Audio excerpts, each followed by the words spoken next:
And if the owner doesn't intend to socialize their dog all the time, why would we spend all this time and all this conflict helping these dogs overcome social issues? Which is a fair question, I think. Okay. Yeah. You know, I talk a lot about, focusing on only what owners need, right? Yeah. And, this would kind of fall into that category of if the dog doesn't live with other dogs and doesn't have a bunch of dogs that needs to be playing with all the time, why would we spend all this time socializing the dog, right? Yeah. So here's the way that I look at socialization, right? Let me gather my thoughts for this one because it requires a little bit deeper of a response to it, right? Let's say we have a dog that just isn't great with other dogs, right? Okay. And that dog is having zero issues anywhere else in its life, but when we go to introduce it to other dogs, the dog just doesn't do well. Very nervous, apprehensive, reactive, aggressive, whatever it may be. But again, zero issues anywhere else. Yeah. Right? In that situation, I would say that I still think it's important to socialize the dog because, like why would we not want our dog to feel more confident in the presence of other dogs? Yeah. Right? Like it's one of those things where it's not like a trick where it's like, teach this dog this trick for absolutely no reason, right? Yeah. It's like things that make dogs really, really uncomfortable, like socializing with other dogs, right? We want them to overcome those hurdles. Like if you were just, you hated being around people, right? But you don't really need to go out around people that often. Like we would still want you to improve on your social skills when you're around other people because you still got to go to the store.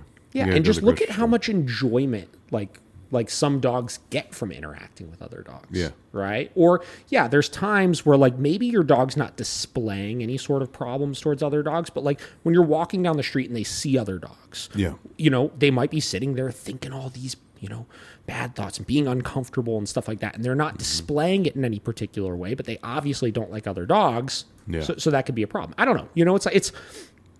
I just feel like I look at how much benefit some dogs get from social interaction.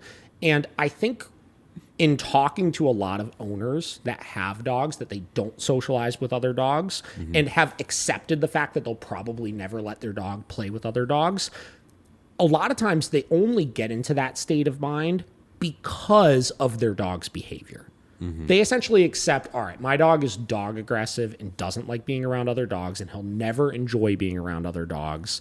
So I'm just never going to give him that outlet. And this question kind of goes hand in hand with when we were talking about the providing enrichment for your dog. And sometimes we can get too trapped in this box of our house, right, in our neighborhood, and never providing new experiences and stuff for our dog. And socialization is one of the best ways you could provide enrichment for dogs. So if there's an ability to help a dog overcome these types of things, and especially in a dog's case like this, right? Like this dog, was just really, really freaking nervous around other dogs. It's not that he was necessarily an aggressive monster and just confident and I'm just going to go fuck this dog up over here or anything like that, right? Most of the dogs we meet that have social issues, they're just nervous around other dogs. We know that once they get past that, if we put them in this situation enough, I know that they could learn to enjoy being around other dogs. And if I could provide this new thing in the form of socialization to help enrich their lives further, I just think they're going to be calmer and more content dogs because of it, right? So that's the small percentage of the dogs that outside of socialization, right? They have zero issues anywhere. I still think it's a fantastic way to be able to provide a better life for them and new enrichment opportunities for them. Past that, by addressing this issue in a controlled way like we're doing here, it puts us in a position where in emergency situations, if a dog gets into your yard, if a dog rushes you off leash, if you're out on a hiking trail and you think there's no other dogs around, but suddenly there's another dog that might come up to your dog, kind of comes out of nowhere, you're a little bit more prepared for those types of things. Management works until it doesn't. And if we could work on our dog's social issues for the emergency situations where that might happen, it might not totally fix the problem, but it might give you a better fighting chance of it not going super poorly, right?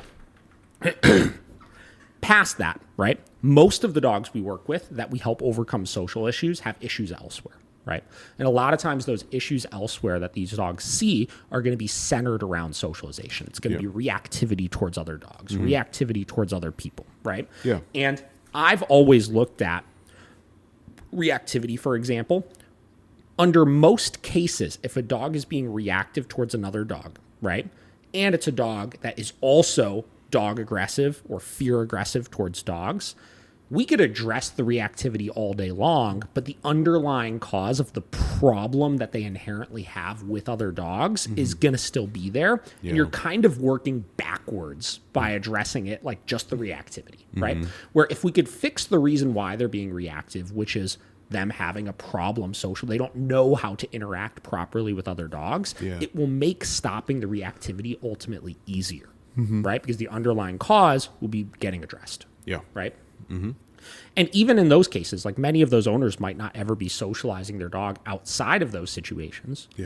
But by making sure that we're addressing it just enough to get the dog to a neutral place where they don't have a problem inherently with dogs, it's going to make all those other issues they're having much easier to work through then at that point. Exactly. So that's the way that I kind of look at it, is whether you're going to be socializing your dog all the time or not. Like a lot of these people will never socialize their dogs outside of when they come to our facility, right? But we socialize them well enough where we could eliminate that issue and we could make when they see dogs out on the street that much less novel. Exactly. It just makes your job so much easier.